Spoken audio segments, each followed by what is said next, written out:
The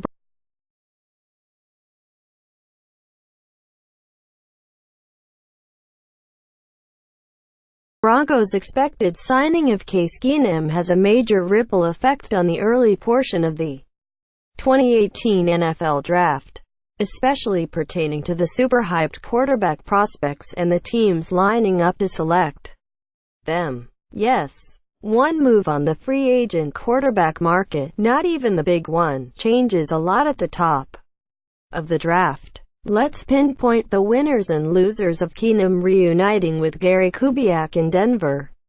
Winners. Broncos. Signing Keenum represents the best of both worlds for the Broncos. It alleviates some pressure to draft a quarterback at No. 5 overall, yet doesn't tie them to an exorbitant quarterback contract in the long term. Landing Kirk Cousins would have been fun, but he would have been probably close to $10 million more per season than Keenum and eliminated the chances.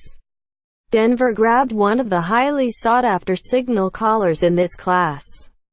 A quarterback at No. 5 isn't totally out of the question. It's just not as blatantly obvious as it was even a day ago. Denver hedged its bet, Bills, for a team seemingly making a 2016 Eagles incremental ascension up the board before one final move into the top 5 to select a quarterback. Buffalo should be jumping through tables after getting word of Keenum signing in Denver. With one less team potentially out of the signal caller sweepstakes ahead of them in the draft, it increases the chances the Bills won't have to move up as far to get the quarterback they want. The further the collective group of quarterbacks falls, the better for Brandon Beane, Sean McDermott and co. Cardinals. Arizona should feel similarly to Buffalo for the same reasons.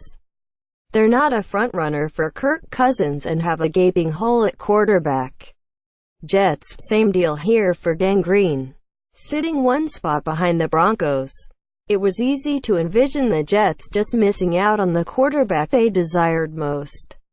After the Keenum deal is official, there's a much better likelihood that the signal caller they want, whoever it is, will be there at No. 6 overall. Dolphins. The worst-kept secret of the offseason has been the Dolphins' serious interest in adding a quarterback in the first round of this draft, even with Ryan Tannehill still on the roster. The veteran is coming off a knee ligament tear and could be cut with minimal dead cap and huge savings. The latter is desperately needed in Miami, as the club is currently more than $3 million over the cap.